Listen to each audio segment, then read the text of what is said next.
नमस्कार दोस्तों, मेरा नाम अमन सिन्हा है और मैं एक बहुत ही साधारण सा युवक हूं जिसने आज से कुछ साल पहले कोई सपना देखा था। उस सपने को पूरा करने का सिलसिला अभी तक जारी है। अभी तक जीवन में केवल निराशाएं हाथ लगी हैं, लेकिन जल्द ही कुछ अच्छा होने की उम्मीद है।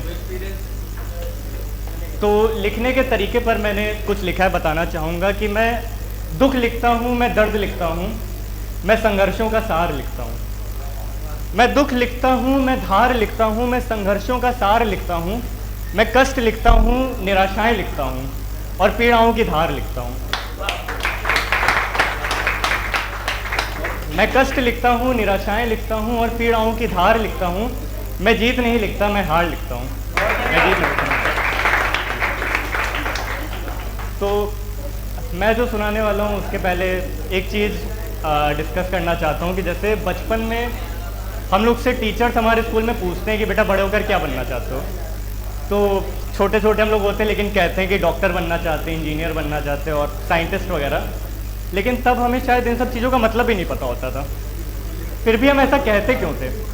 शायद हमें बचपन से ही सिखाया गया है कि ख्वाब बड़े देखने चाहिए। पर क्या वो सपने भी सपने होते हैं जो हमारे नहीं बल्कि किसी और के होते हैं?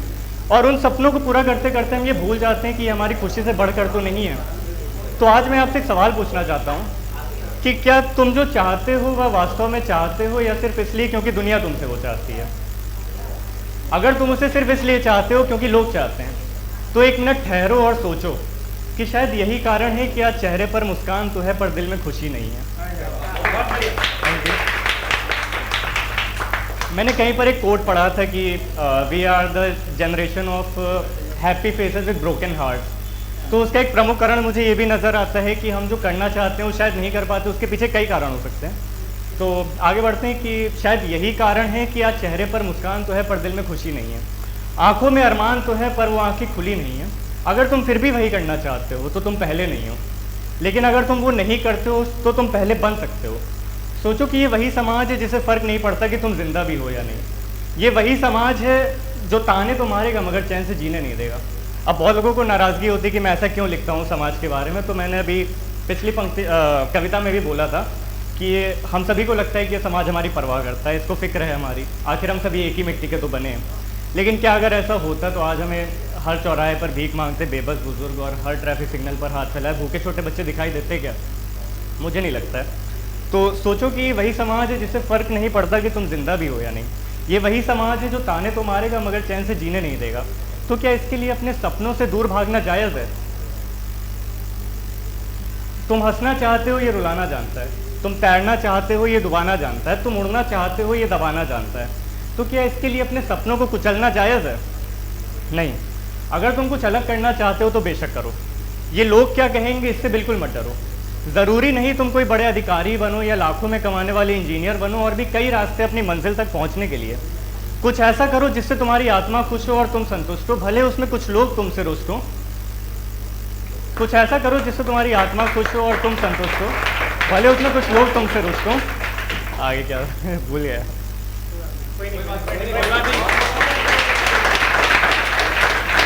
क्योंकि जब तुम अपने जीवन के अंतिम पलों में अपनी मौत की राह तक रहोगे तब तुमने लोगों को कितना खुश किया ये मायने नहीं रखता, बल्कि तुम खुद से कितना खुश और कितना संतुष्ट हो ये मायने रखता है। अब अगर बोर नहीं हुए हैं तो इसके आगे कुछ बोलना चाहता हूँ, थोड़ा सा है 2-3 मिनट का। तो अब राह पर हम निकल पड़े। एक बहुत ही कठिन राह हमने चुनी है चलने के लिए, लेकिन उसमें ऐसा होता है कि कुछ लोग बहुत जल्दी सफल हो जाते हैं, लेकिन कुछ लोग सब कुछ लगाते हैं लेकिन समय के साथ सफलता नहीं मिल पाती है। तो उस पर लिखा हुआ है कि कई हैं जो मैदान में उतरते ही पा चुके मंजिल, कई हैं जो मैदान में उतरते ही पा चुके मंजिल, और कोई हमारी तरह ताउम्र सफ़र में रहा।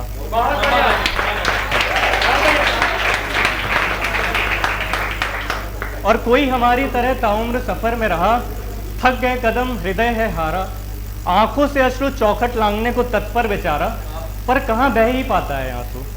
थक गए कदम हृदय है हारा, आंखों से अश्रु चौखट लांघने को तत्पर बेचारा, पर कहाँ बह ही पाता है आंसू। आंखों में बसे स्वप्न खो जाने का डर सा लगता है। न जाने कैसी राह पर निकल पड़े हैं कि हर कोई बेगाना सा लगता है। इस जवाब की खोज में आज भी हूँ मैं कि क्यों कोई ना अपना लगता, क्यों कोई ना अपना लगता। आगे लिखा है लोगों से कहते सुना है कि सफ़र खूबसूरत है मंजिल से भी। लोगों को कहते सुना है कि सफ़र खूबसूरत, अब यहाँ पर ऐसा बताया कि सफ़र खूबसूरत है मंजिल से भी, ऐसा हमने सुना है, लेकिन अपना सफ़र किसी को खूबसूरत नहीं लगता है। बहुत कष्ट होते हैं, बहुत पीड़ाएं होती हैं। तो किस प्रकार से हम अंत में जाके मान सकते हैं कि सफ़र खूबसूरत है? तो लोगों को कहते सुना है कि सफ़र खूबसूरत है मंजिल से भी, ये कैसा सफ़र है अपना जहाँ ना कोई हम सफ़र है। कांटों भरी सी ये डगर है, धरा पर बिछे हैं शूल। कांटों भरी सी ये डगर है, धरा पर बिछे हैं शूल। अगला कदम किधर बढ़ाएं, चारों ओर है छाई धूल। मौसम भी बेगाना सा है, अपनापन अनजाना सा है। मौसम भी बेगाना सा है, अपनापन अनजाना सा है। दशा दिशा सब उथल पुथल है, प्रश्नों का ऐसा सागर है जिसका ना मिलता कोई हल है। ये किस मंजिल की चाहत है जो चाहत लगती सपना सा है। ये कैसा सफ़र है अपना जिस पर क्यों कोई ना अपना सा है। हर कोई बेगाना लगता है, क्यों कोई ना अपना सा है। थोड़ा सा है कि सफ़र बहुत दुर्गामी सा है। सफ़र बहुत दुर्गामी सा है, मंजिल की चाह प्रबल पर्वत सी। सफ़र बहुत दुर्गामी सा है, मंजिल की चाह प्रबल पर्वत सी। रुकावटें हैं लाखों माना, पर पर्वत जितनी ठोस नहीं है। सफ़र का कोई दोष नहीं है, सफ़र का कोई दोष।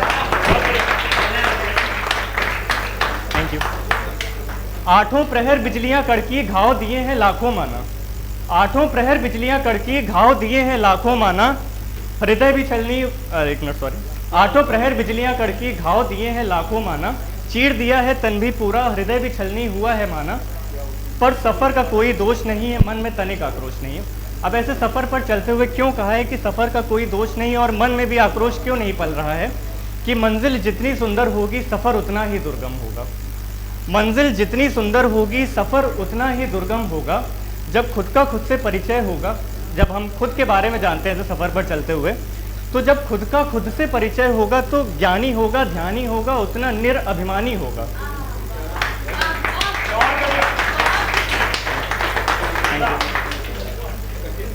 कठिन सफ़र का निष्कर्ष यही है, कठिन सफ़र का निष्कर्ष यही है। मन भी सुदृढ़, चेहरे पर तेज, हृदय भी उसका पावन होगा, शौर्य भी होगा, संयम होगा। सफ़र भी अतिशय प्रेरक होगा, मंजिल से ज़्यादा सुंदर होगा। तो लास्ट में बताया मंजिल से सुंदर। Thank you. बीच में ऐसे किया उसके लिए क्षमा चाहता हूँ। Thank you.